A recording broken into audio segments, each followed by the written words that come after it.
चलिए करें स्टार्ट। सो सबसे पहले एक याद रखें, 52 is same as question number 5, right? So शुरू होते एक क्वेश्चन हो गया। 52 is same as question number 5, right है? देख लो एक बार, बराबर है? Okay. What about question number 54? हुआ है क्या? नहीं, आइए question number 54, let us start. So question number 54 क्या कहता है? Teer limited is considering acquisition of Nishana limited.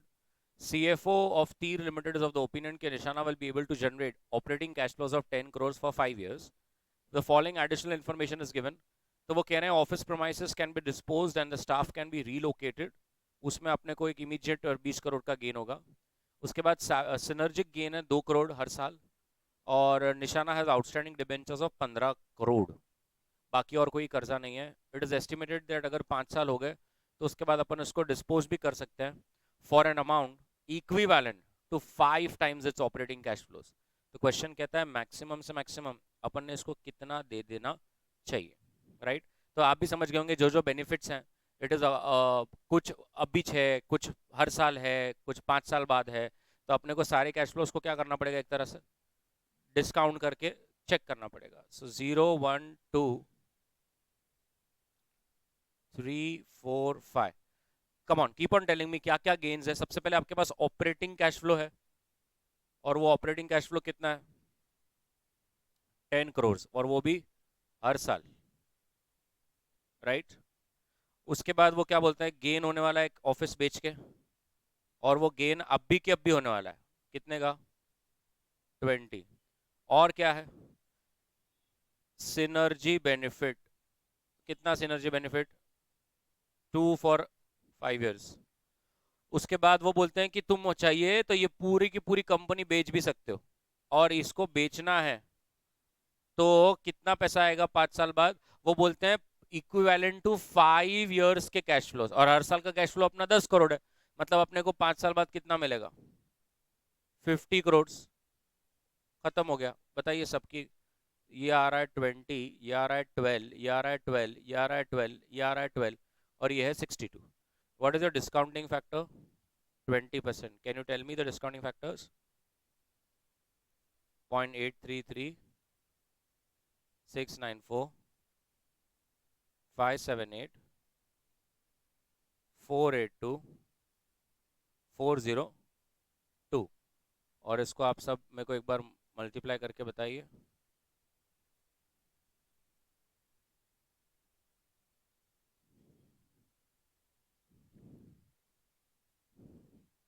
75.96। और कैन आई से भाई निशाना में एक ही है, कर्ज भी लेके रखा था उसने 15 करोड़ का, तो कितना आता है? 60 point. Yes, this is the max amount that we will pay. बना लीजिए।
56 हो गया था,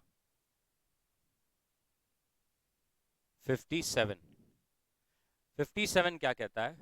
वो कहता है ईगल ने 77 lakhs का प्रॉफिट किया था after 30% tax for the year 17-18। अब एनालिसिस किया तो पता चला कि उसके अंदर है ना, एक आउट एक्स्ट्रॉर्डिनरी इनकम थी 8 लाख की और एक एक्स्ट्रॉर्डिनरी लॉस था 10 लाख का। Existing operations except for this extraordinary items, बाकी सब फ्यूचर में कंटिन्यू रहेगा। उसके अलावा हम एक नया प्रोडक्ट भी ला रहे हैं जिसका सेल और खर्चे ये रहेंगे। तो क्वेश्चन कह रहा है क्या तुम पूरे बिजनेस की वैल्यू बता सकते हो क्या अगर 14% कैपिटलाइजेशन रेट हो? अब अगर आप देखेंगे हम लोगों ने स्टार्ट से देखा है कि हमने कभी भी गुडविल की भी वैल्यूएशन करते वक्त एक्स्ट्रॉर्डिनरी चीजें नहीं लेनी चाहिए। क्यों नहीं लेनी चाहिए? बिकॉज वो फ्यूचर में नहीं आने वाली है, तो आज उसका पैसा हम क्यों दें? तो सबसे पहली चीज आपको यहां पर दिख रहा होगा, वो कह रहे हैं हमने अब तक 77 lakhs का प्रॉफिट किया आफ्टर टैक्स, राइट? तो कहना है से मैं ऐसा बोलूं पहले तो existing profit before tax will be how much? 77 lakhs upon 70%। क्योंकि 30% अगर टैक्स होता है तो 70% होगा, ये तो 100% कितना? 110। मतलब ये आपकी नॉर्मल इनकम रहती है। अब इसमें बताइए दो एक्स्ट्रॉर्डिनरी चीजें आ गई है, एक एक्स्ट्रॉर्डिनरी इनकम आ गया। जब एक्स्ट्रॉर्डिनरी इनकम हो तो उसको लेस करना चाहिए कि ऐड करना चाहिए? लेस कर देना चाहिए कि अब ये इनकम हम क्यों कंसिडर करें। सो एक्स्ट्रा ऑर्डिनरी इनकम हमारी इनकम को बढ़ा रहा है, हम उसे लेस करेंगे। और एक एक्स्ट्रा ऑर्डिनरी खर्चा है, क्या ये खर्चा फ्यूचर में आने वाला है क्या? नहीं, तो इसको क्या करेंगे? Add back. Add extraordinary expenses, how much? 10 lakhs। तो ये कितना होता है? 112 लाख। उसके बाद उन्होंने बोला करंट ईयर में वो एक न्यू प्रोडक्ट को लॉन्च कर रहे हैं, और उस न्यू प्रोडक्ट से आप देख सकते हैं कि आपका सेल्स इज 70 lakhs और जो खर्चे हैं वो है 20 + 12 + 10, दैट इज 42। इसका मतलब ये नए प्रोडक्ट से ये साल 28 lakhs की और इनकम जनरेट होगी। इसका मतलब कहना है इसे अब मेरा जो रिवाइज प्रॉफिट बिफोर टैक्स है वो आ रहा है 140 lakhs less the tax, how much? 30%। That will give me PAT of how much? 98 lakhs divide by capitalization rate of 14%, your value of business is how much? 700 lakhs, as simple as that। उसके बाद भी question में आपको कुछ और एक चीज पूछी है। क्या पूछिए? वो बोलते हैं कि तुम एक शेयर की मार्केट प्राइस बता सकते हो क्या अगर मैं आपको बोल दूं कि मेरे पास प्रेफरेंस शेयर्स भी है और इक्विटी शेयर्स इतने हैं और पी रेशो इतना है। अब आप भी समझ रहे होंगे कोई मार्केट प्राइस पूछ रहा है और पी रेशो दे रहा है, मतलब मेरे को ईपीएस निकालना है, राइट? तो अब इधर देखेंगे, ये तो एक पार्ट खत्म हो गया, बी बिट। फिर से व्हाट वाज माय पैट दिख रहा है स्क्रीन पे ऊपर भी, 98 lakhs। बट कैन आई से जब प्रेफरेंस शेयर्स हो तो सबसे पहले क्या देना पड़ेगा? Preference dividend. So preference dividend, कितने प्रेफरेंस शेयर्स है अपने? 1 लाख प्रेफरेंस शेयर्स है और कितना परसेंट? 13%। मैम ये 1 लाख शेयर्स है या 1 लाख इन रुपीज है? तो फिर मुझे तो रुपीज चाहिए ना मैम, मैं शेयर्स पे कैसे करूंगा? So nice. What is the face value? 100। So 1 lakh into 100 into क्या परसेंट बोले? 13। So dividend comes to 13 lakhs। 13, ये बच गया कितना? Can I say this 85 is net profit for equity shareholders? Divide by number of equity shares. 50 lakhs. So you will get your EPS 1.7 into the P ratio. 17 a P ratio. So market price will be 70। Clear? चलिए बना लीजिए।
सबका हो गया, right. अब देखिए इधर question number 58 is same as question number 28, repeat type हो गया। एक बार गो थ्रू कर लो।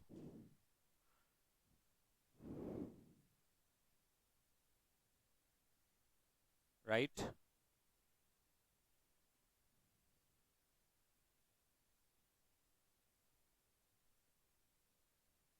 नहीं है 28 नहीं दिख रहा आपको? दादा आया।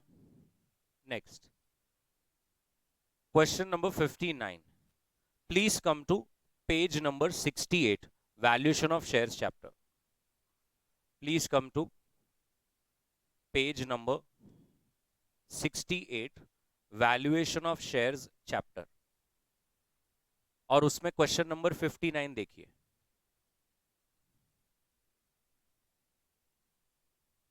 Same as question 59 of valuation of shares, ditto same हमने वहां पर कर लिया था, और मुझे अच्छा लगा आपको याद भी आ गया और आपने बताया, राइट। ऐसा ही रिवीजन चाहिए मुझे। डन। उसके बाद question number 60, please come to page number 70 of valuation of shares. Ma'am page number 70 तो एक ही रहेगा, चैप्टर वाइज तो बदलता नहीं। देखिए अब सुबह हो गया, ऐसा नहीं करना। तो पेज 70 पर आप देख सकते हैं, एक क्वेश्चन था हमारा, question number 62, which went till great lengths, lot of adjustments we did. और अगर आप क्वेश्चन 60 को देखेंगे तो याद है वो एफसीएफएफ, रेवेन्यू, सीओजीएस सब देते हैं। 4 साल तक ग्रोथ 8% रहेगा, उसके बाद आपका जो ग्रोथ है वो स्टेबल हो जाएगा। अगर आप स्क्रीन पर देखेंगे ये लाइन के capital expenditure and depreciation offset हो जाएगा, क्या आपको वो दिख रहा है वो लाइन वहां पर? और फिर यहाँ पर ये वर्किंग कैपिटल इज रेवेन्यू का 25%, क्या आपको वो डब्बे में दिख रहा है क्वेश्चन नंबर 62 पेज 70 पर? Growth rate working capital as a percentage of 25%, yes. In fact ये वाला जो क्वेश्चन 60 है इसमें एक ही वैक दिया था, 15%। और अगर आपको याद होगा अपना जो क्वेश्चन नंबर 62 है उसमें दो वैक निकाले थे हमने, एक टर्मिनल वैल्यू के लिए और एक कैश फ्लोज को डिस्काउंट करने के लिए, राइट। तो ये वैल्यूएशन ऑफ शेयर्स वाला क्वेश्चन है, ये मर्जर्स में आ गया। Valuation of shares question number 62, question number 62,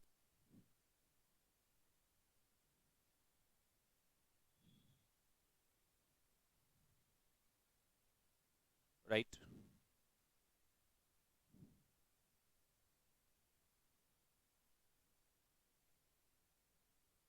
हाँ 61 62 के बाद क्या बचा है अब? 64 was also done ना, 65 was also done, 66 के बाद एक और एक चीज बचे।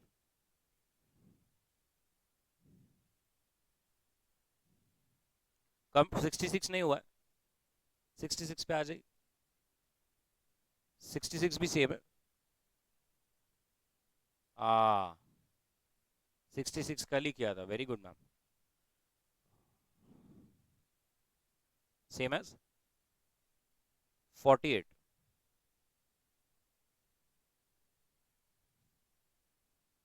सेम एज 48, चेक करो।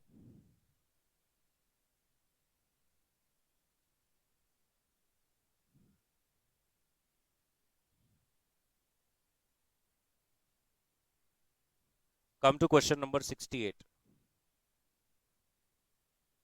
Personal computers division of distress, a computer hardware manufacturing company, has started facing difficulties for the last 2-3 years. The management, headed by Mr. Smith, is interested in buyout on 1st April. However, अगर ये buyout करना है तो there is an urgent need to attract funds from venture capitalist. European venture है जिसने interest बताया है और वो बोलता है कि मैं 180 करोड़ में करेगा। मिस्टर का ओपिनियन ऐसा है कि एक एडिशनल 85 करोड़ और लगेगा डिवीजन को वाइबल बनाने के लिए। तो अभी फाइनेंशियल पैटर्न ऐसा है कि मैनेजमेंट खुद 10 रुपए के हिसाब से 60 करोड़ लगाएगा और जो वेंचर कैपिटलिस्ट है उसने 10-10 रुपए के 22.5 करोड़ के शेयर्स लेने और 9% डिबेंचर्स लेना, वो भी 22.5 करोड़ का, बट उसके साथ वारंट अटैच्ड है। वारंट अटैच है मतलब आपको अगर मालूम होगा वैल्यूएशन ऑफ शेयर्स में भी डिड, वारंट का मतलब होता है it works as a sweetener, मतलब डिबेंचर्स के साथ एक कूपन मिलता है जिससे फ्यूचर में आप कंपनी के शेयर्स लेने के लिए एलिजिबल रहते हो। तो जब आप ऐसे वारंट लगाते हो तो लोग आपके डिबेंचर को जल्दी सब्सक्राइब करते हैं कि भाई चल आज आज मैं कर्जदार बनूंगा, लेकिन एक तो समय आएगा जब मैं वारंट का एक्सरसाइज करके उसका शेयर होल्डर बन जाऊंगा। और 8% का लोन भी लेना है। वारंट्स को कभी भी एक्सरसाइज किया जा सकता है आफ्टर 4 years फ्रॉम नाउ, और 10 shares at 120 पर शेयर। लोन को एक साथ आज से 8 साल बाद पे करना है। The debentures are repayable in equal instalments consisting of both principal and interest over a period of 6 years. Mr. Smith is of the view that the proposed dividend shall not be kept more than 12.5% of distributable profits for the first 4 years. The forecasted EBIT is as follows. तो आपको 4 साल का EBIT भी दिया है, tax rate दिया है, और वो बोला है कि ये चेंज नहीं होगा। Now in order to attract Ven Cap, mister Smith ने एक दावा कर दिया कि हमारी बुक वैल्यू ऑफ इक्विटी 20% से ग्रो करेगी अगले 4 साल तक। ऑल्दो वेन कैप ने अपना इंटरेस्ट बताया है, बट उसको ये थोड़ा डाउटफुल लग रहा है कि सच में क्या 20% से ग्रो होगा क्या, जैसा मिस्टर स्मिथ बोल रहे हैं। फर्दर वेन कैप ने ये भी बोला कि मेरे को वारंट्स कैसे चाहिए, 18 शेयर्स चाहिए मेरे को, इंस्टेड ऑफ जो तुम मेरे को 10 दे रहे हो एज प्रपोज बाय स्मिथ। तो अब आपको क्वेश्चन कह रहा है आपको दो चीज प्रूव करनी है, एक कि सच में अपन 20% से ग्रो करेंगे, और दूसरा मिस्टर स्मिथ ने वेनकैप की बात मान लेनी चाहिए क्या, 18 शेयर देना चाहिए क्या instead of 10 for every warrant. So it's a very nice case study, आजकल के स्टार्टअप टाइप का केस स्टडी है, आरटीपी क्वेश्चन है। 2 minutes if you want you can take and understand the story, कौन किससे पैसे मांग रहा है एंड सो फोर्थ।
करूं? अब थोड़ा ध्यान से देखिए क्या बोलने की कोशिश कर रहा हूं। दो तरह का कर्ज लिया गया है, क्वेश्चन बहुत अच्छा है, देखिए। एक डिबेंचर और एक लोन। लोन में टेंशन क्यों नहीं है मालूम है? क्योंकि उन्होंने एक सिंपल से एक लाइन में चुपचाप बोल दिया कि लोन आपको आराम से सीधा 8 ईयर में पे करना है। मतलब आपको 8 साल तक सिर्फ क्या पे करना है, इंटरेस्ट, ब्याज ही पे करना है।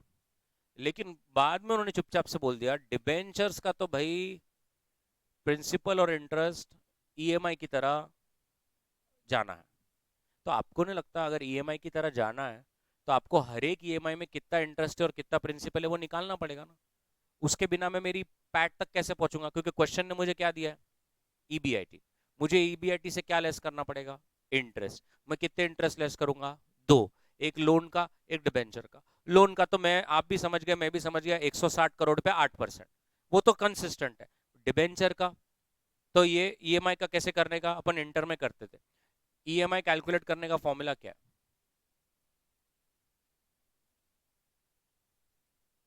Very good.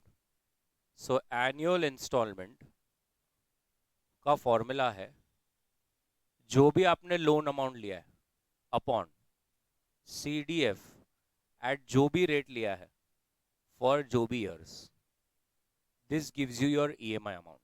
तो जैसे आपने डिबेंचर्स कितने के लिए हैं? 22.5 करोड़ के लिए हैं क्या?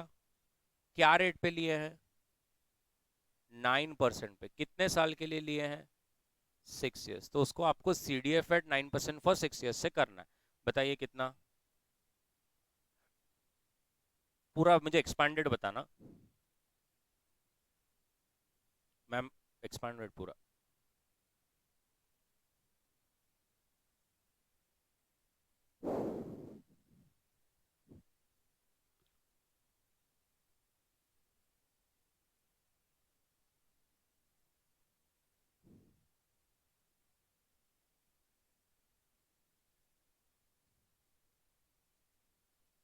दैट इज ओके, बराबर।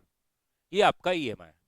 अब आपको इसमें निकालना है ना, बट हर साल कि कितना इंटरेस्ट और कितना प्रिंसिपल। तो हम कैसा डब्बा बनाते थे, ये हम इंटर में कहाँ सीखते थे? Hire purchase. So your instalment interest principal and outstanding amount, very good. 0, 1, 2, 3 and 4।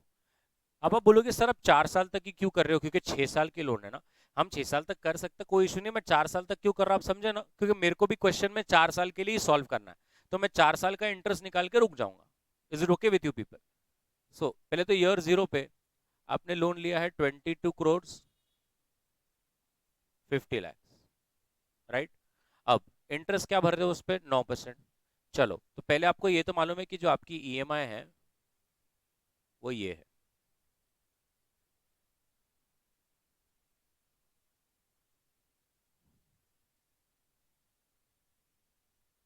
Right? चलो, पहले 22 करोड़ 50 लाख पे 9% कितना होता है? 2 करोड़। हाँ, तो इसमें से अगर इतना ब्याज है तो प्रिंसिपल कितना है?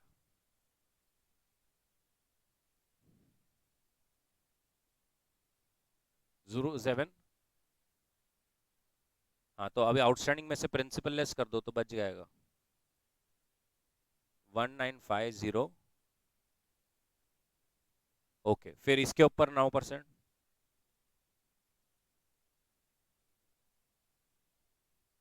355। हाँ, प्रिंसिपल अमाउंट।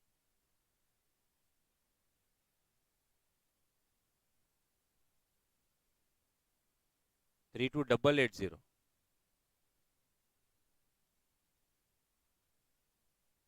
4। हाँ, तो आउटस्टैंडिंग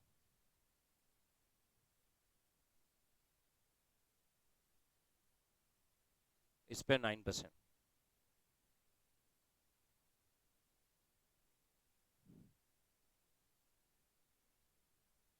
14624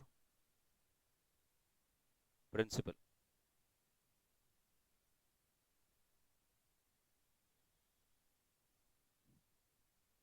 32697।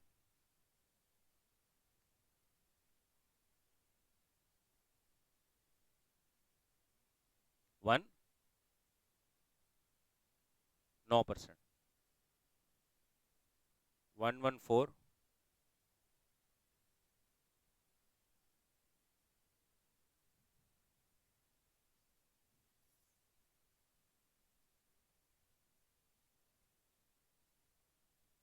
306।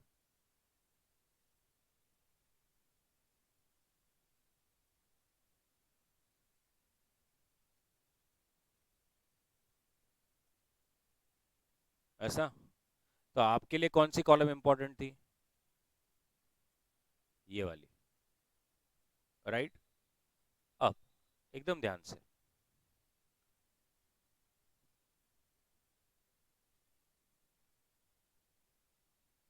क्या ईयर? अच्छा ठीक। 1 2 3 4। बोलो क्या EBIT दिया है उन्होंने आपको? 48 करोड़। हाँ, 57, 68, 82। इसमें से अपन क्या लेस करेंगे? इंटरेस्ट। एक किसका है? डिबेंचर का। और एक किसका रहेगा? लोन का। अभी पहले डिबेंचर का कर लूं क्या? तो ये देखो 2.025 करोड़ 1.756 crores, 1.462 crores, 1.143 crores। और मुझे लोन का बता दीजिए, लोन कितने की लिए आपने? 160 करोड़ पे कितना? 12.8। सो 12.8 crores, 12.8 crores, 12.8 crores, 12.8 crores। अब आप मेरे को पीबीटी बता दीजिए। 33.175 444।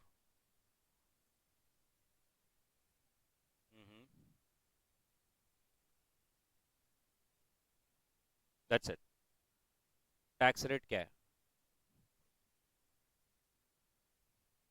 35%। मेरे को डायरेक्ट पैट चाहिए, डायरेक्ट। डायरेक्ट पैट ही दे रहा तू मुझे। 9.95 कैसे हो जाएगा? 33 करोड़ का 9 कैसे होता है? 65%। 21.5637। हाँ हाँ, 9 to 9। वही ना। हाँ, 44.24। So this was your proper PAT. अब उन्होंने खुद बोला है कि हम हर साल डिविडेंड भी देते हैं। कितना डिविडेंड दे रहे हैं? करो 12.5% कितना?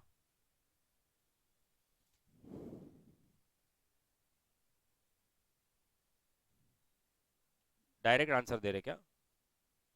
डायरेक्ट दो।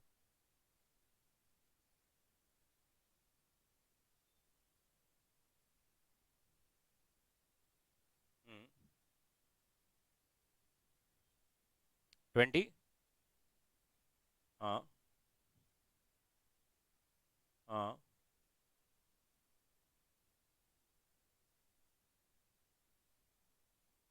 1। Can I say this is your retained earnings? बराबर। अब कैन आई से ये रिटेन अर्निंग्स हर साल बढ़ता जाएगा जैसे जैसे एक्यूमुलेट होगा। तो मैं एक यहाँ पे कॉलम बना रहा हूँ, add retained earnings brought forward. अब ये पहला साल है तो कोई मेरी रिटेन अर्निंग्स ब्रॉट फॉरवर्ड रहेगी क्या? नहीं। तो मुझे टोटल बता दो कितना रहेगा। 18.868 बराबर है। और क्वेश्चन देखकर बताओ मेरा शेयर कैपिटल कितना रहेगा?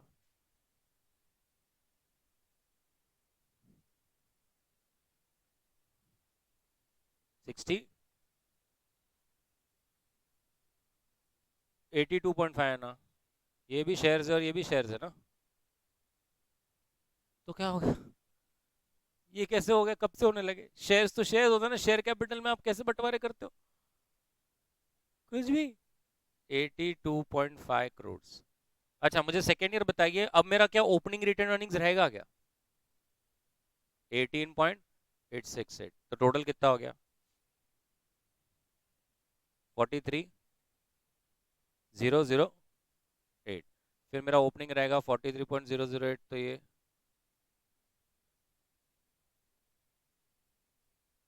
फिर 73.568 रहेगा। तो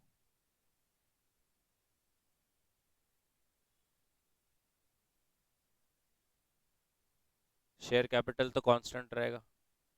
तो आप मेरे को हर साल का प्रॉपर बुक वैल्यू दे सकते हैं। क्या बुक वैल्यू है? 123 कैसा? 18 करोड़ प्लस 82 करोड़, तो 100 करोड़ होना चाहिए ना? बरोबर है क्या? किती मग? 3। हाँ,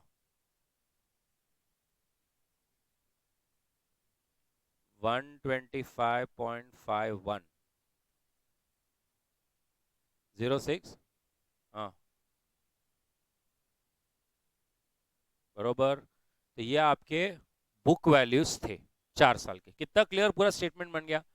अब आप बताइए, उसने आपको दो चीजें पूछी थी। एक, मिस्टर स्मिथ ने वेंचर कैपिटल को बोला था तुम पैसा लगाओ और मैं कंफर्म 20% से ग्रो करूंगा। तो वेंचर कैपिटल को एक वो दिक्कत थी कि ये झूठ बोल रहा कि क्या। और दूसरा, वेंचर कैप ने बोला कि मेरे को 18 शेयर चाहिए 10 के जगह। तो पहला आप अपने प्रूफ करते हैं। बताइए, जब पहली बार आपने शुरू किया होगा तो कहने से आपके पास 82.5 करोड़ जो कि आपका शेयर कैपिटल है उतना ही होगा। ये कुछ तो भी 4 साल तक ग्रो हुआ और आज वो पहुंच चुका है 194.778।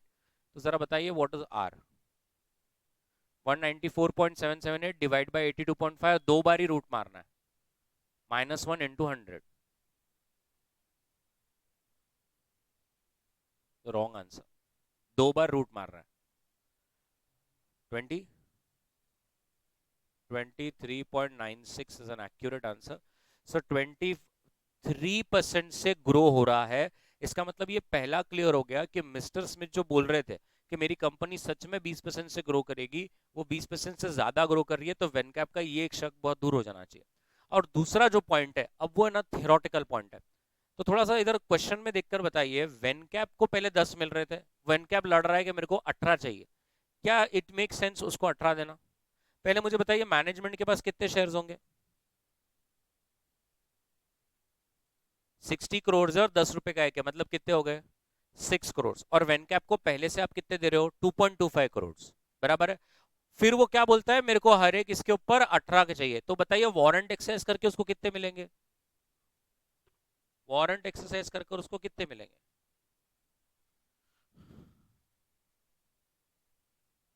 22.5 लाख वारंट्स होंगे ना आपके पास, इंटू 18 कितने शेयर्स मिलेंगे? ये देखिए, एक है मैनेजमेंट और एक है वेनकैप जो इन्वेस्ट करना चाहता है। मैनेजमेंट को आपने पहले ही बोला कि 22.5 करोड़ का इक्विटी दे रहा हूं, 10 रुपए का शेयर है। सो 22.5 करोड़ डिवाइड बाय 10 रुपए फेस वैल्यू, 2.25 करोड़ शेयर्स है। अब वेनकैप की बारी। वेनकैप को आपने क्या बोला, कितने लो शेयर्स? अरे मैनेजमेंट के तो 60 करोड़ है ना, तो बोल ही नहीं रहे, मैं लिख रहा हूँ 22.5 भी। क्यों ऐसा कर रहे हो बड़ी? 60 करोड़ है तो इसका मतलब उसके पास 6 करोड़ शेयर्स हुए ना। उसके बाद वेनकैप को कितने दिए हैं? 22.5 करोड़, और एक 10 रुपए का है। तो 22.5 करोड़ डिवाइड बाय 10, मतलब उसके पास 2.25 करोड़ शेयर्स है, प्लस उसको वारंट्स भी मिले होंगे। अभी उसको वारंट्स कितने मिले होंगे? वारंट्स किसको अटैच्ड है? डिबेंचर्स को। इधर देखो डिबेंचर्स कितने के हैं? 22.5 करोड़, और एक कितने का है? 100 रुपए। मतलब आपके पास कितने वारंट्स हैं? 0.225 करोड़।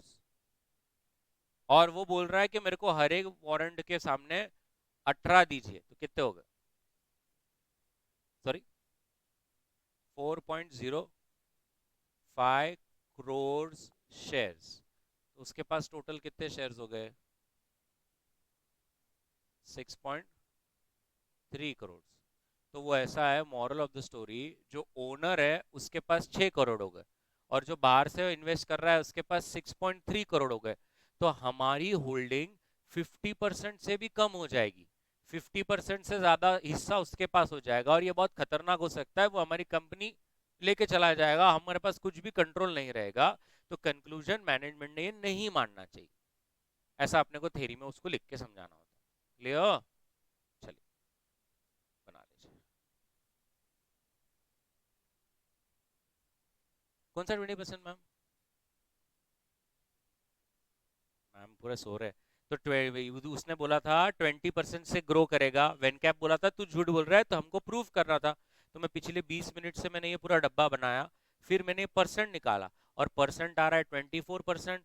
इसका मतलब मैनेजमेंट सही बोल रहा है, हम 20 नहीं 20 से ज्यादा स्पीड में भाग रहे हैं। तो वेनकैप का ये शक दूर हो गया कि ठीक है आप बराबर बोल रहे हो, आप नहीं बोल रहे। ये वो था, और ये बी बिट था शेयर्स वाला। परफेक्ट। आइए, चलो अब बना लो अच्छी तरह से कैलकुलेशन ऑफ एनुअल इंटरेस्ट।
लिखकर आपने ऐसा बनाया ना चार्ट कि मैनेजमेंट के पास इतने और वेनकैप के पास इतने, हो गया है तो मैं वो इंग्लिश में लिखवाऊँ पूरा स्टेटमेंट?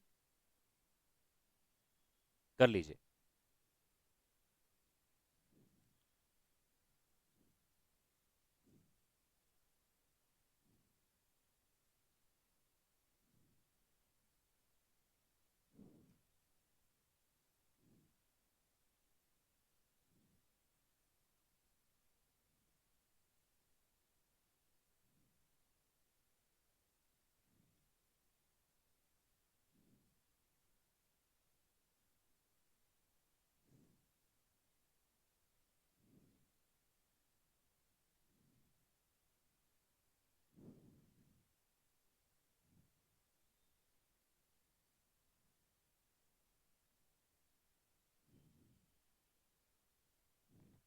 बोलूं?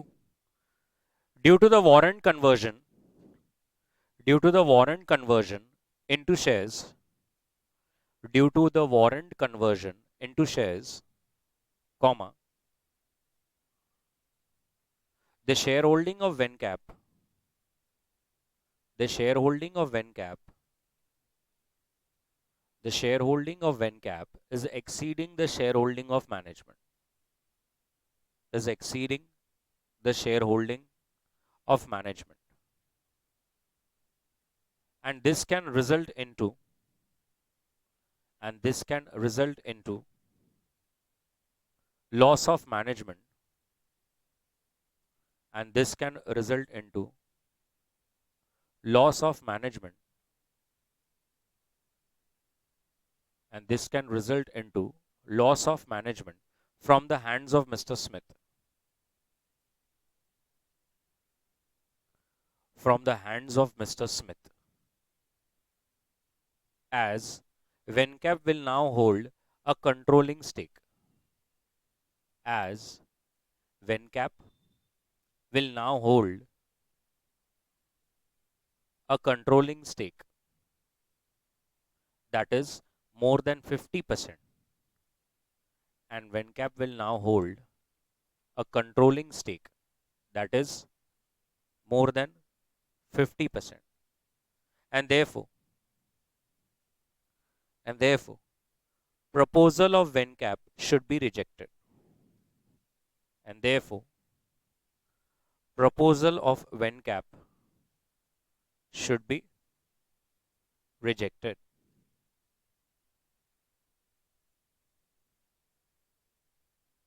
Perfect? Everybody.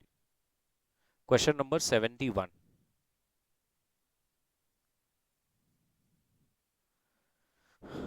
Question number 71. आपको बैलेंस शीट दिया है सनरी का, share capital, reserves, loan, short term, provision, fix asset, inventory, receivable और कैश. अभी the sales for the year was 600 lakhs. The sale is expected to grow by 20%.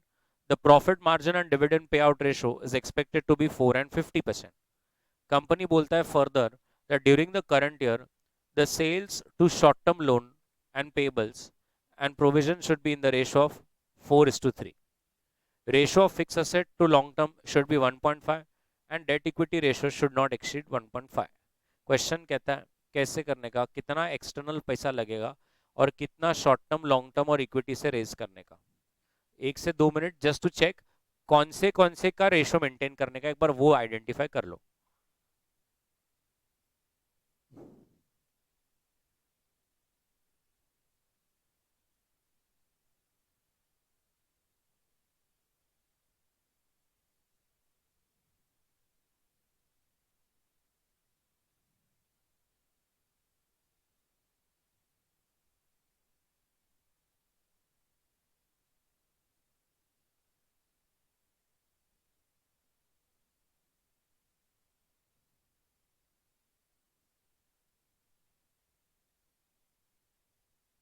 Perfect, चले करें. सबसे पहले बताइए अब रिवाइज सेल्स क्या होगा. 20% से बढ़ रहा है तो आपका पहले सेल्स 600 था, अब कितना हो जाएगा.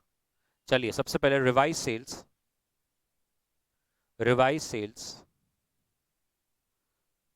Revise sales is 600 plus 20%. 720 होता है। फिर क्वेश्चन में बोला कि आपका प्रॉफिट मार्जिन क्या है, 4%। नेक्स्ट लाइन देखो, नेट प्रॉफिट विल बी 720 का 4%। 720 का 4% कितना आता, 28.8। इतना ही अपना प्रॉफिट रहेगा, बराबर है। लेकिन वो बोलते हैं जैसे ही मेरा प्रॉफिट आता है ना, हम 50% क्या करते हैं, बांट देते हैं, लेस डिविडेंड 50%, लेस डिविडेंड 50%। तो 28.8 में से 50% गया 14.4, तो जो बच जाएगा 14.4 उसको क्या बोलेंगे, रिटेन अर्निंग्स।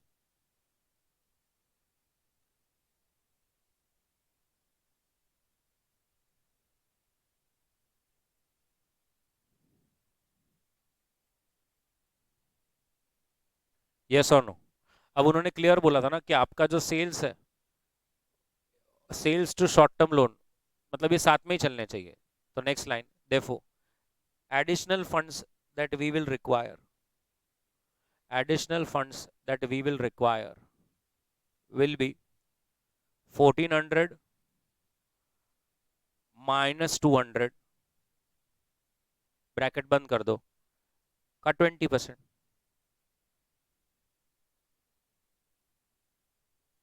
कितना होता है,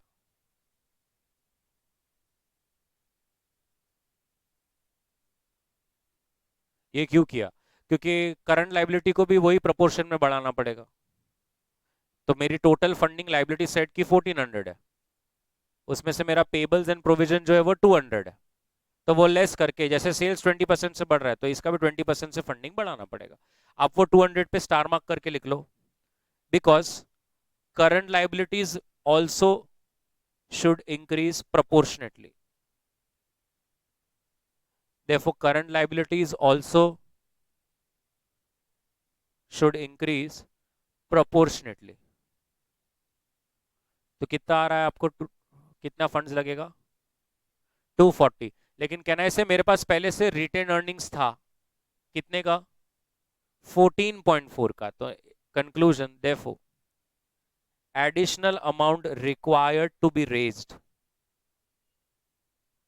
additional amount required to be raised is equals to 240 minus 14.4।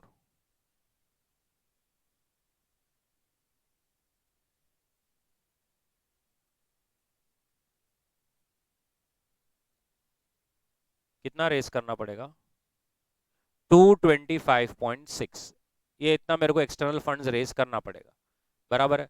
अब उन्होंने मेरे को पूछा है, एक बार आपको मालूम पड़ गया कि कितना रेस करना है, तो फिर आपको मुझे ये भी बताना है कि शॉर्ट टर्म से कितना, लॉन्ग टर्म से कितना, और इक्विटी फंड से कितना। ठीक है, अब एक लाइन छोड़कर पहले हम लोग लिख लेते हैं हमें कौन से रेशियोज मेंटेन करना है। तो ये पहला लिख लो, the various ratios that we have to maintain are,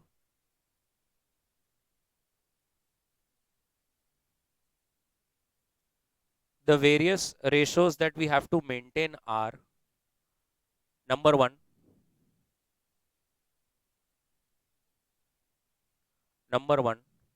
sales to short term loan and payables and provision,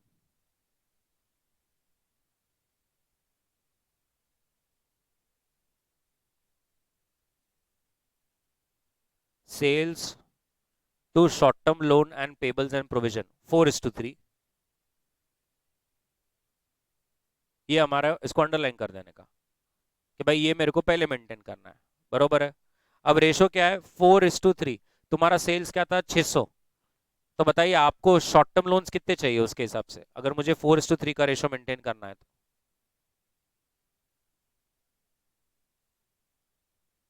450 ना।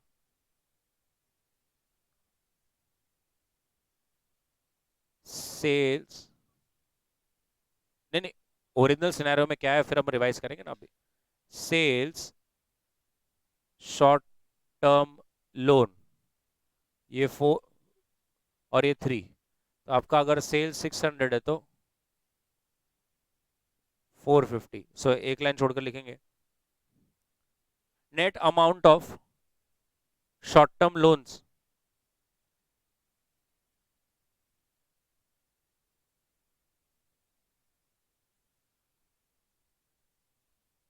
रिक्वायर्ड, और ऐसा ब्रैकेट में बता दो,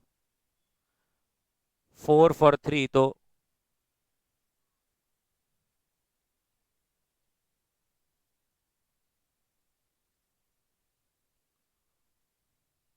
कितना आ रहा है?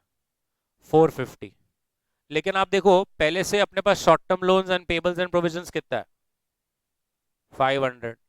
तो कुछ एक्स्ट्रा रेस करना ही नहीं पड़ेगा, less existing loans and payables and provision, less existing loans and payables and provision,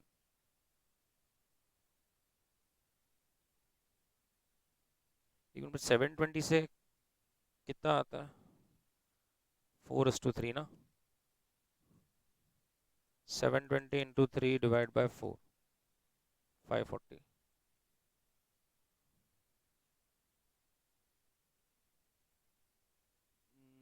720 लेना चाहिए ना अपन रिवाइज के वजह से।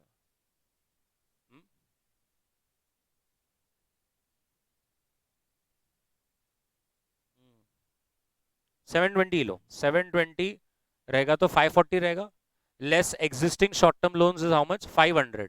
Therefore amount to be raised from short term funds, therefore amount to be raised from short term funds will be 40, बराबर। Amount to be raised from short term loans that is 40।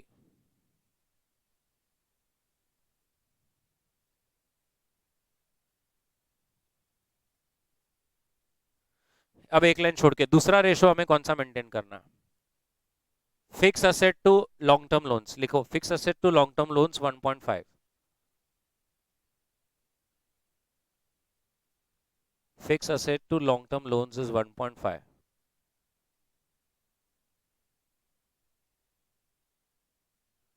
अब अपना revise fix assets भी 720 रहेगा ना, सब 20% से चढ़ेगा, तो revise fix assets is 600 plus 20%, that is 720।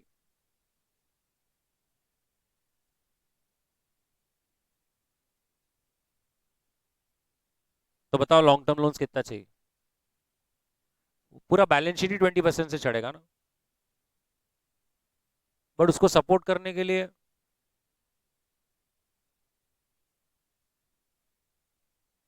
क्या रेशो बट रहा है? अगर 600 से कितना आ रहा है? 400।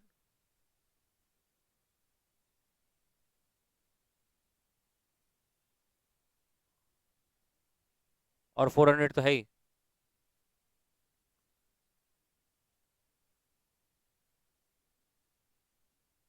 कहीं पे फिक्स असेट का दूसरा रेशो चेंज नहीं हो रहा है ना?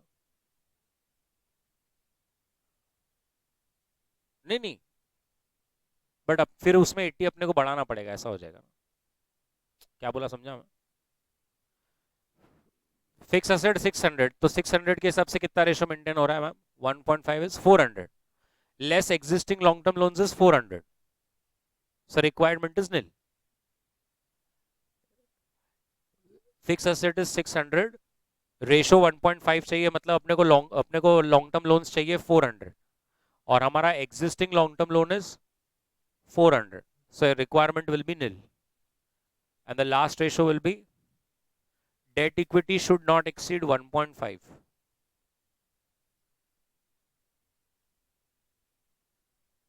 debt equity should not exceed 1.5। और अब उसका अपन डायरेक्ट फर्स्ट बिट का रेफरेंस दे सकते हैं, how much are you raising from external funds? 220 कुछ बोले ना, 225.6 बोले ना मैम आप, ए बिट का लास्ट। सो सबसे पहले amount that will be raised from external funds, amount that will be raised from external funds is 225.6,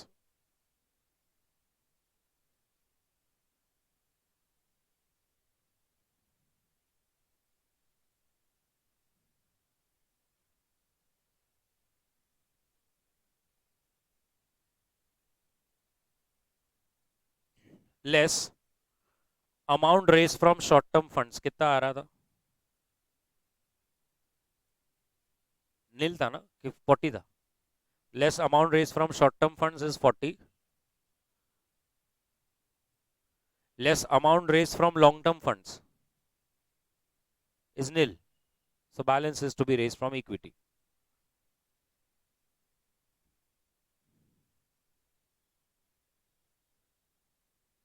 that comes to 185 या समथिंग, 185.6 ना.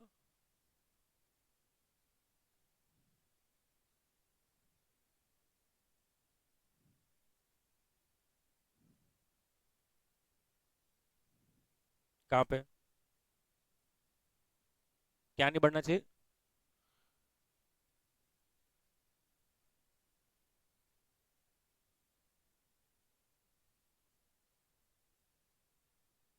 नहीं ना, लाइबिलिटी तो बढ़ेगा ना, क्योंकि सेल्स और लाइबिलिटी का रेशो बनाना है ना.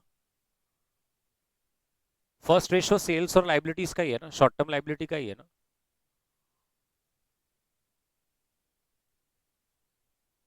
कहाँ पे?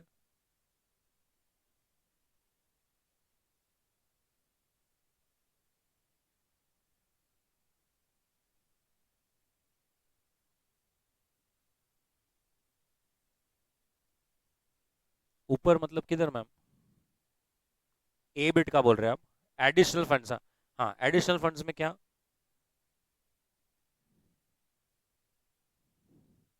बराबर है. तो पैसे कहाँ से लाएंगे मतलब? पैसे कहाँ से लाएंगे? आपका टोटल लाइबिलिटीज इज 1400, आपको 20% की रिक्वायरमेंट है सपोर्ट करने के लिए, एक्टिविटी 20% से बढ़ रही है तो.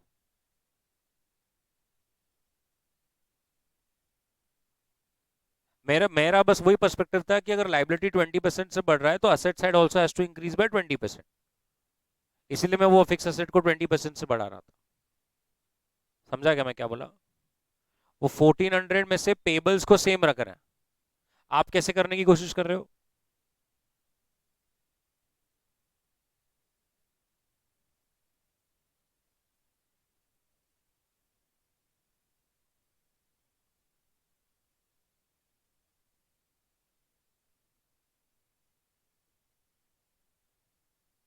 बट उसमें पेबल्स लेस होता है क्या? कितना आ रहा है आपके हिसाब से? 720 के हिसाब से देखिए एक बार, आपके हिसाब से कितना आ रहा है वो भी देखिए.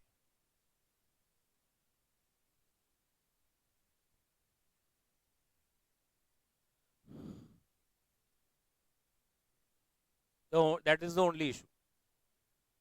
ठीक है. Question 70 is a repeat. वो याद है वो purchase consideration? It is same as, वो परचेस कंसिडरेशन का पेमेंट नहीं होता.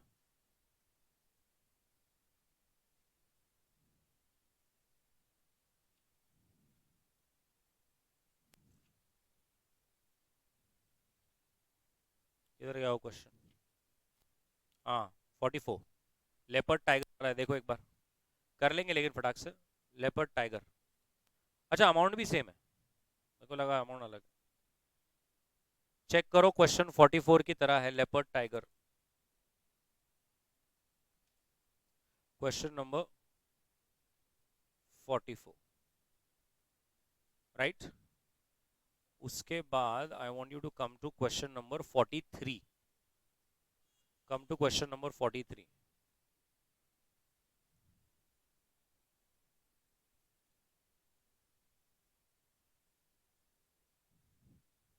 वो याद है कल अभिषेक, एफिशिएंट, हेल्दी, तीन तरीके से,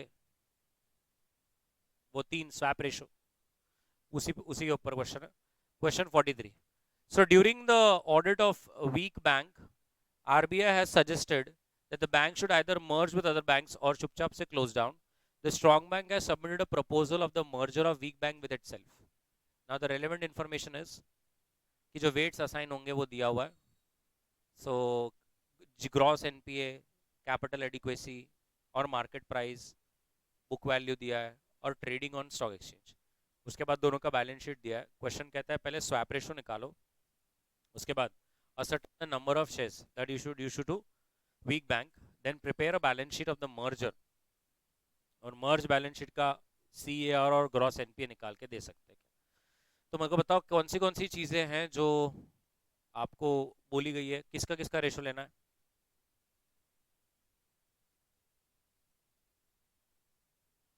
अब ये क्वेश्चन का मैं पहले आपको बता दूं, ये एग्जाम में आया हुआ क्वेश्चन है, ठीक है। मेरे को बताओ टारगेट कौन है?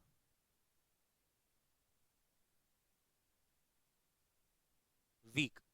तो अपन अपन क्या करेंगे, कोई भी रेशो निकालना है मेरे को, एक्सचेंज रेशो, तो सो हम लोग 40/5 लेंगे, 5/16 लेंगे, बराबर है ना, ऐसा। तो in terms of only gross NP way, the ratio that they have taken is 5/40। Suggested answer, इसके ऊपर बहुत डिबेट भी हो गया on various social media platforms, सिर्फ with respect to gross NPA. You remember forex में ऐसे पहले दो चार क्वेश्चन बहुत पुराने थे जहां पर ऐसा लिखा था, $1 इज इक्वल्स टू 82 रुपीज। ऐसे क्वेश्चन याद नहीं आपको? ऐसा लिखा रहता था, ₹1/$, 0.04, या ऐसा लिखा था $1/रूपी 82 रुपीज, विच इज रॉन्ग। हमने तो उसको कोड के हिसाब से सॉल्व किया, लेकिन इंस्टीट्यूट ने ऐसा लिखने के बाद भी ऐसा ही मान के चला कि $1 इज इक्वल्स टू 82 रुपीज। तो in only one ratio what they have done is, instead of taking numerator upon denominator, denominator upon numerator लिया हुआ है। अब ये क्वेश्चन में जाके भी देख सकते हैं, ये सजेस्टेड एग्जाम में आया हुआ क्वेश्चन है, इस पर बहुत डिबेट हुए हुए है, तो याद रखना हम इसको। चलिए, कैलकुलेशन ऑफ स्वैप रेशो, फटाफट से जो जो तीन चीजें दी है उन्होंने। सबसे पहले swap ratio as per gross NPA, as per gross NPA.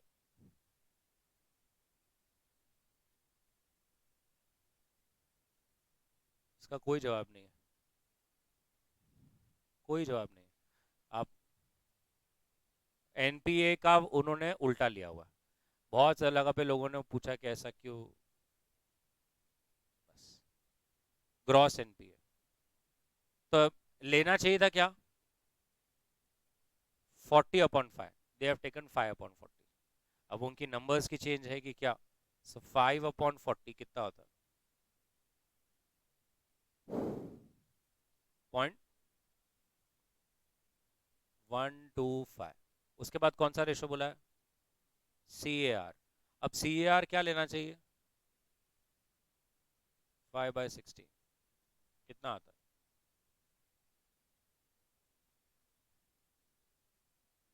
3125। उसके बाद है एमपीएस,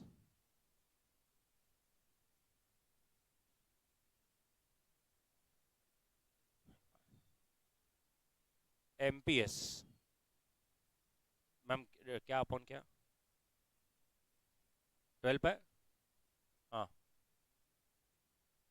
0.125।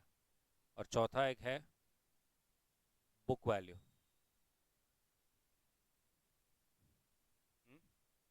करो ना, निकालने का है, असेट साइड की टोटल लो।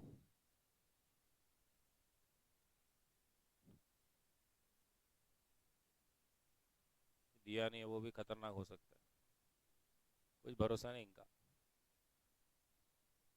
क्या आ रहा है देखो,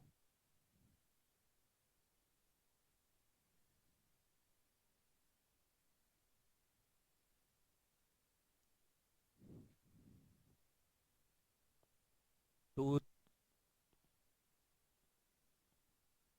230 डिवाइड बाय 15 कितना हो रहा है, 230 lakhs ना, डिवाइड बाय 15 lakhs,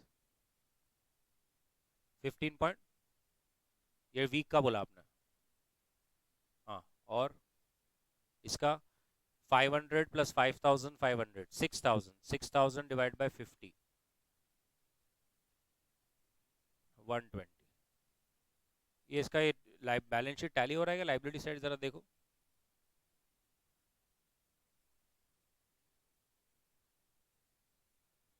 टैली हो रहा है ना, बोलो क्या रेशो आ रहा है।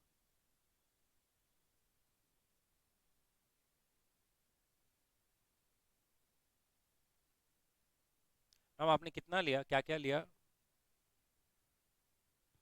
ये 150 प्लस 80, 230। ये प्रिलिमिनरी एक्सपेंस लेस करना है ना, अक्यूमुलेटेड लॉसेस।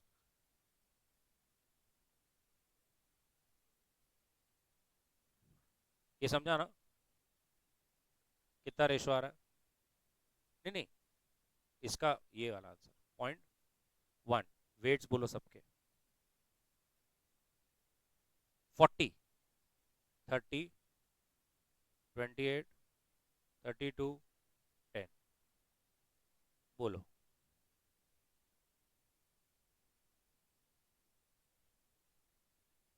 डायरेक्ट भी आंसर देंगे तो भी चलेगा।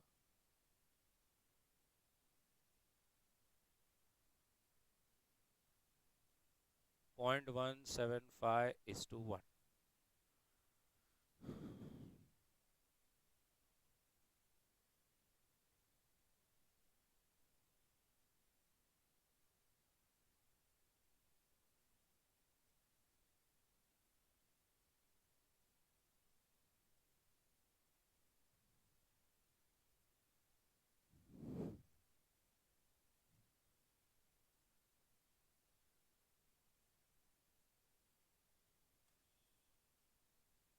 आया 0.175। क्लियर है अभी? कहीं पर ये बुक वैल्यू का वर्किंग नोट बताना तो बता दो, बाद में तकलीफ हो गया। 12 और 120 कैसे आया? किया आपने, वर्किंग नोट किया सब। Next, how many shares will be issued?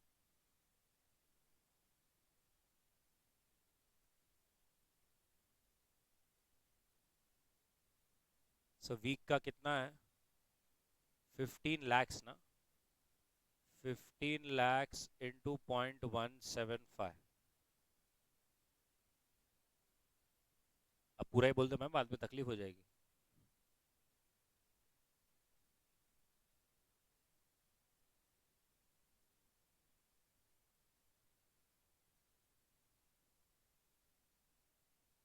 Perfect. अब आपने उस टारगेट कंपनी का टोटल बुक वैल्यू क्या था? 180 lakhs। अभी निकाला ना आपने बडी, 150 प्लस 80। और आपने सिर्फ सामने 180 lakhs के सामने कितने के शेयर्स दिए? 26,25,000 शेयर्स दिए। तो आपने 180 lakhs की बैलेंस शीट खरीद ली for just 26,25,000। So you know in mergers whenever we pay extra it is considered as goodwill, and when you pay less it is considered as capital reserve. तो एक line छोड़कर calculation of capital reserve, calculation of capital reserve. और उसमें बता दो the total book value of Week Limited is 180 lakhs less the purchase consideration that you paid was 26.25 lakhs. So capital reserve 153.75 lakhs. Yes or no?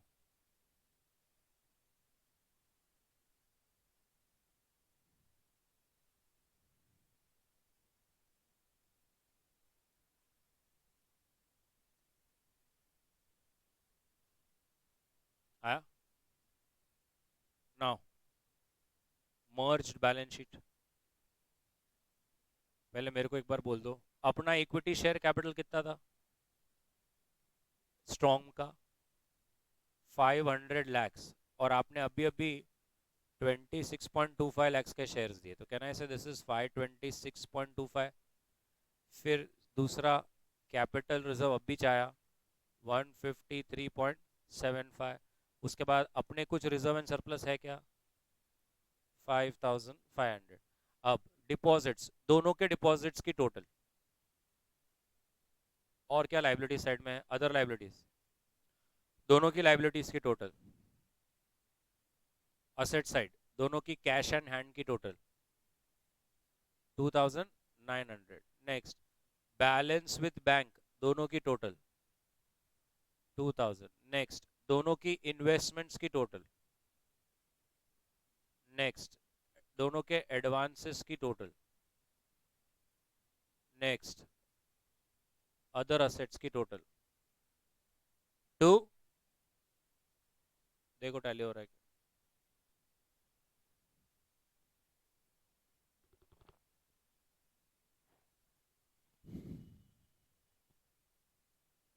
नहीं, ma'am बोल रही, ma'am देखते फिर कितने पे? 5773।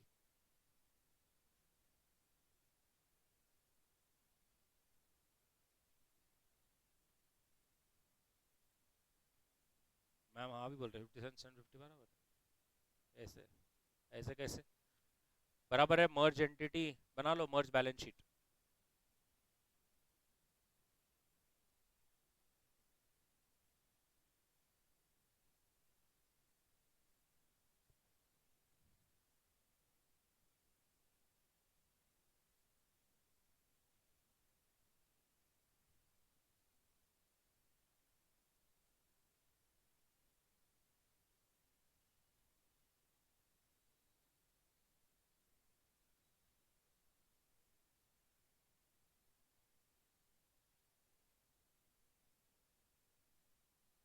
वो है अकाउंट्स में।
डन। अब ध्यान से देखो, उन्होंने अपने को क्या बोला है कि आपको CAR और ग्रॉस NPA निकालना है पोस्ट मर्जर। अब ये अपन ने CA इंटर में किया था, financial statements of banking companies में, कि capital adequacy ratio is total capital upon risk weighted assets. और अगर आपको याद होगा, टोटल कैपिटल मतलब वहाँ पे हम Tier 1 Tier 2 निकालते थे। तो अब ये total capital upon risk weighted assets into 100 का फॉर्मूला है। तो स्ट्रॉन्ग का कैपिटल सबको दिख रहा है 6000 लाख, और वीक का कैपिटल इज 180 lakhs। दिख रहा है पहले सबको अपनी अपनी बैलेंस शीट में। अब क्या पहले से ही दोनों का CAR रेशो दे के रखा था आपको? स्ट्रॉन्ग का कितना था? 16%। तो कहना है, इससे अगर उसका कैपिटल 6000 लाख है और अगर उसका 16% था, तो उसके रिस्क वेटेड असेट्स कितने होंगे? राइट?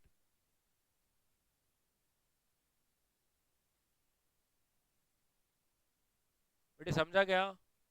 मैम नहीं।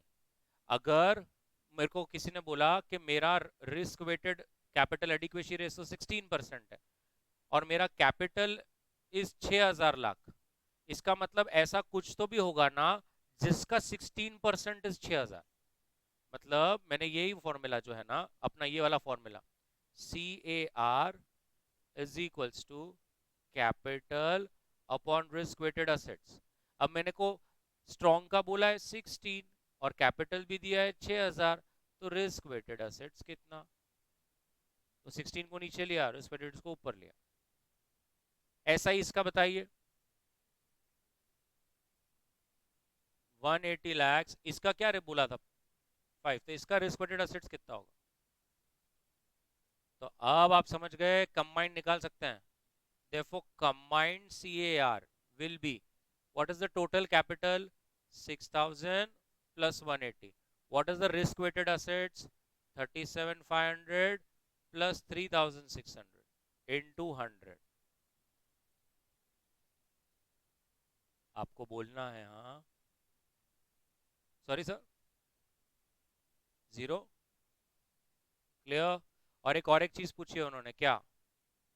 एनपीए, सिर्फ ग्रॉस एनपीए पूछा है। तो बताइए, स्ट्रॉन्ग के लोन्स एंड एडवांसेस कितने हैं?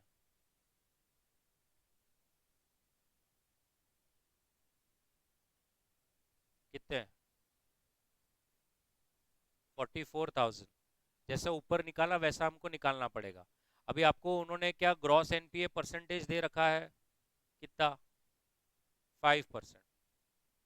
किसका बोल रहे तुम? ये रहा, और ये रहा, बराबर।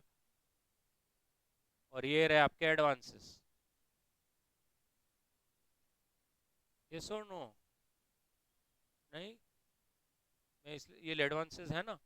एडवांसेस मतलब लोन दिया है, और ऊपर क्या है? Gross NPA percentage. तो स्ट्रॉन्ग का कितना है? 5%। और उसका कितना एडवांस है? 27,000। सो ग्रॉस एनपीए 27,000 का 5% कितना आ रहा है?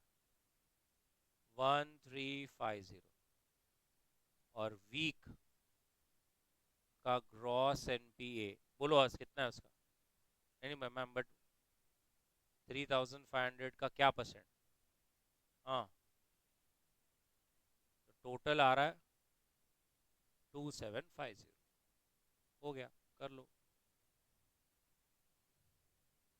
नहीं ना, सिर्फ रेशो में उन्होंने उल्टा लिया हुआ है।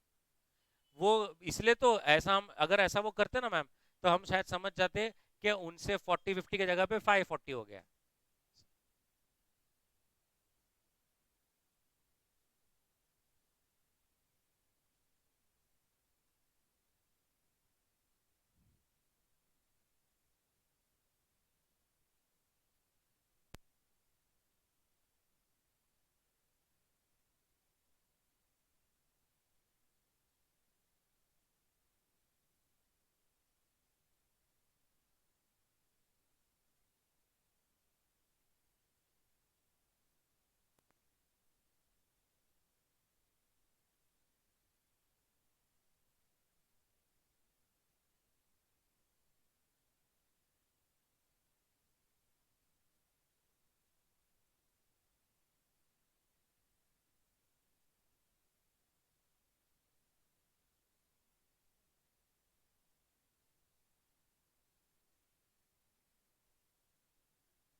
आया सबका?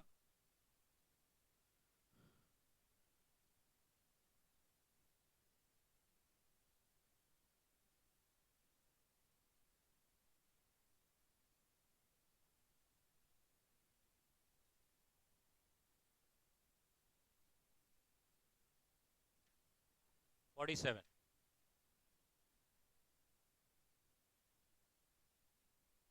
47.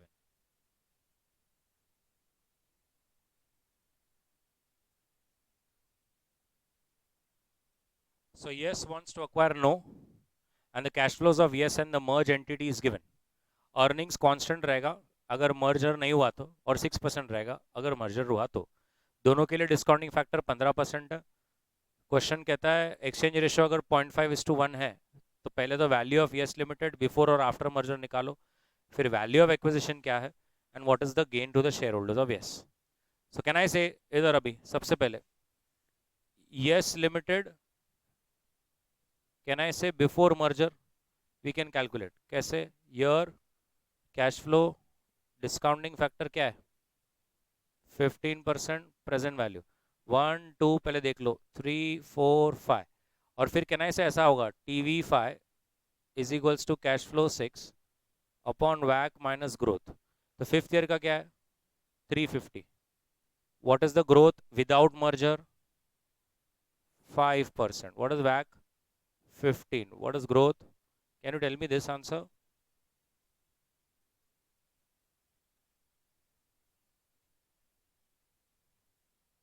36. और ये टोटल कितना होता है 4025. तो ये आपकी वैल्यू आ जाएगी यस लिमिटेड की बिफोर मर्जर. अब कैन आई से ऐसे ही yes limited after merger, year cash flow discounting factor present value 1 2 3 4 5. Cash flows दिए हुए हैं. लास्ट ईयर का क्या है 620. तो यहाँ पर कैसा आएगा terminal value for fifth, cash flow for sixth, वैक माइनस ग्रोथ. सो 620 ग्रोथ क्या है 15 माइनस 0.06. हाँ 7302. 7302 तो ये आ रहा है 7922. तो ये आपकी वैल्यू आ गई. अब कहना है इसे बिफोर की वैल्यू भी आ गई और आफ्टर की भी वैल्यू आ गई. तो ऑब्वियसली उन्होंने फर्स्ट बिट आपको भी बोला कि value of Yes Limited before भी दो और आफ्टर भी दो. उसके बाद वो क्या बोलता है calculate the value of acquisition. What is value of acquisition,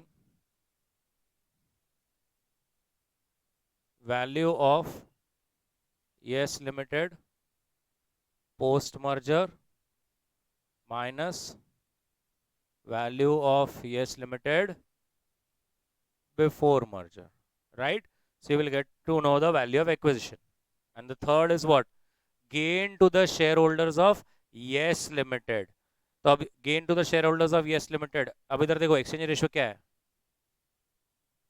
0.5 for every 1 बराबर है.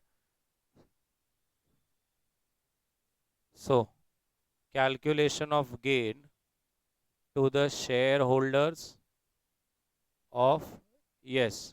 तो अपन कैसा करते हैं पोस्ट मर्जर मार्केट कैप.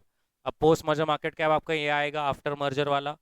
इसको लेकिन क्या करते हैं अपन इनटू, अब अपने पास शेयर्स तो है नहीं बट इतना कंफर्म है कि आपने बोला है I will give you 0.5 for every 1, तो मैं क्या करूंगा इनटू 1 अपॉन 1.5, क्योंकि 0.5 उसके पास है 1 मेरे पास है, less pre merger market cap.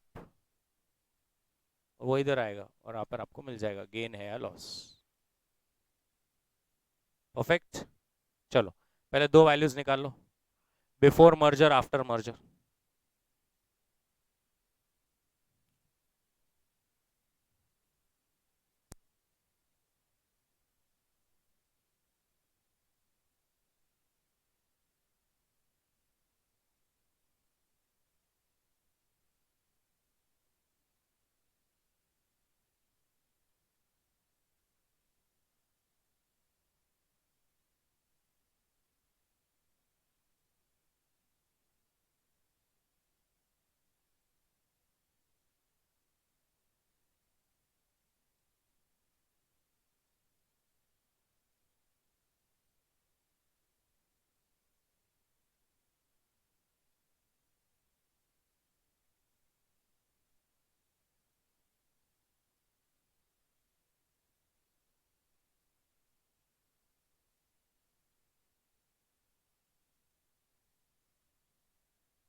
2708 before merger value coming.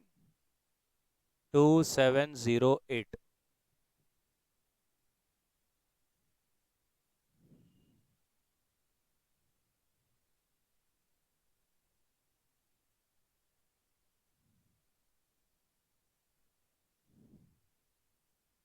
बोल टर्मिनल वैल्यू क्या है? वो तो लिख दिया मैंने.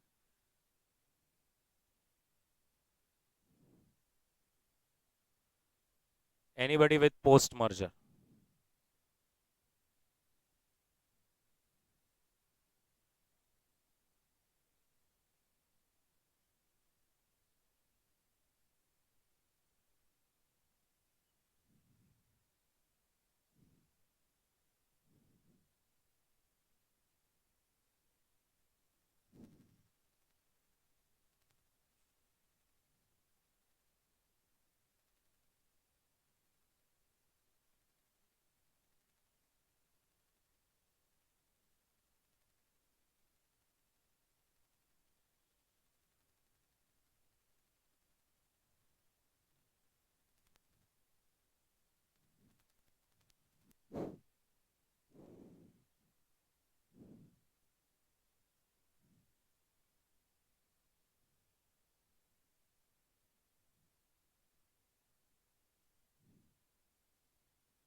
Done. So value of Yes Limited post merger is 5308 minus 3675. So what is the value? Sorry, 2708.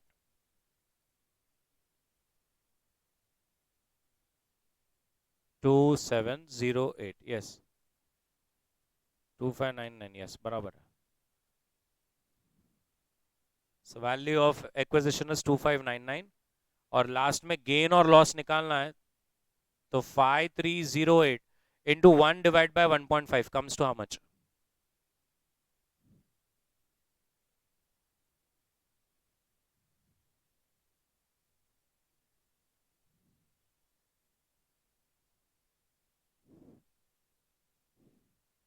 $50.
Done.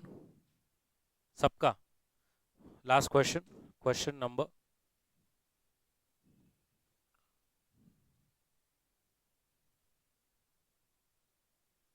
33.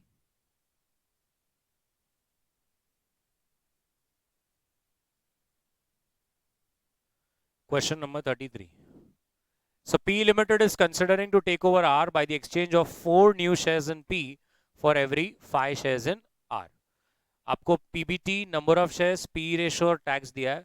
पहले मार्केट प्राइस देना है, फिर ओरिजिनल शेयर होल्डर्स देना है, फिर प्राइस पर शेयर आफ्टर मर्जर देना है और अंत में गेन और लॉस कितना हुआ अगर प्री मर्जर P रेशो ही सेम रहेगा तो. चलो तो सबसे पहले पर्टिकुलर्स P और R. So profit before tax 15 crore and 13.5 crore. Less tax 30%. That will give you profit after tax 10.5 crores 4445 divide by number of shares. कितने shares हैं?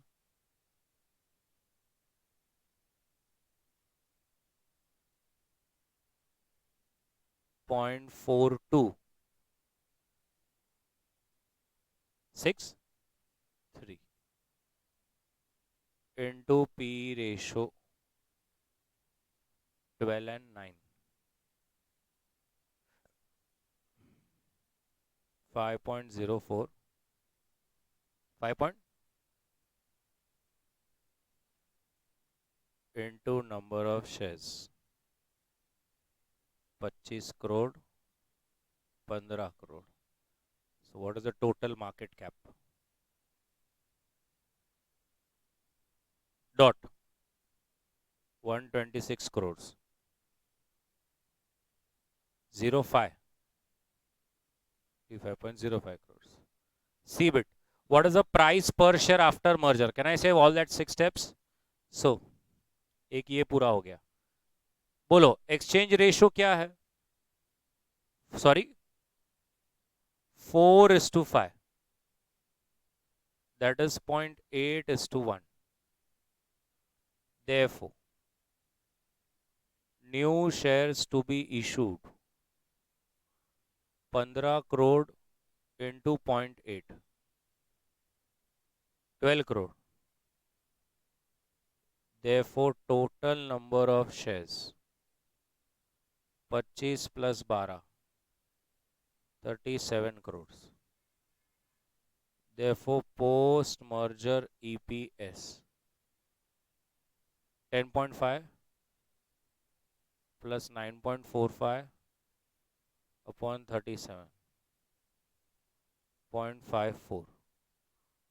Therefore, post merger MPS will be 0.54 into पहले का P ratio 12 6.48.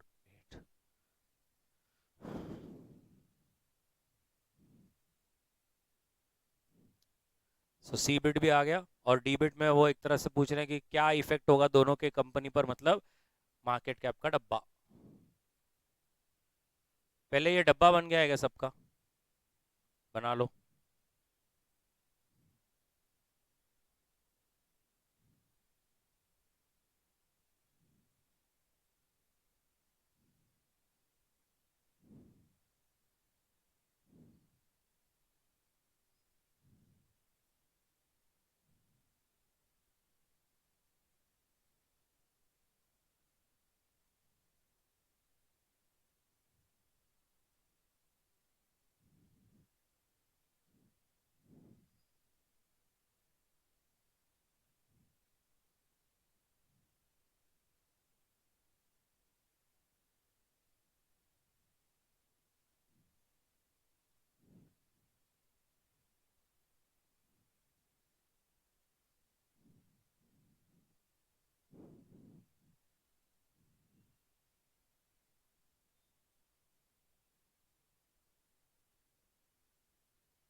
कितने share total? 37.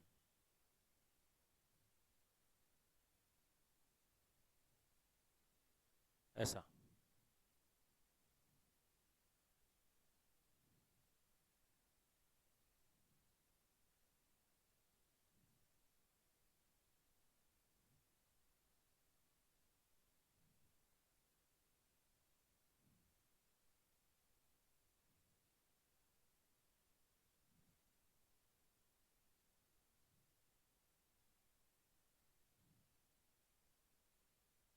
ये 162 है। और हाँ 0 5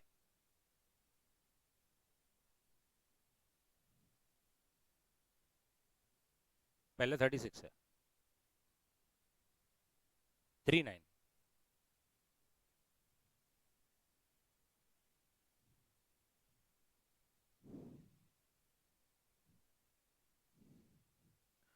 perfect, that's it, we will stop यहाँ पर and continue again. Thank you.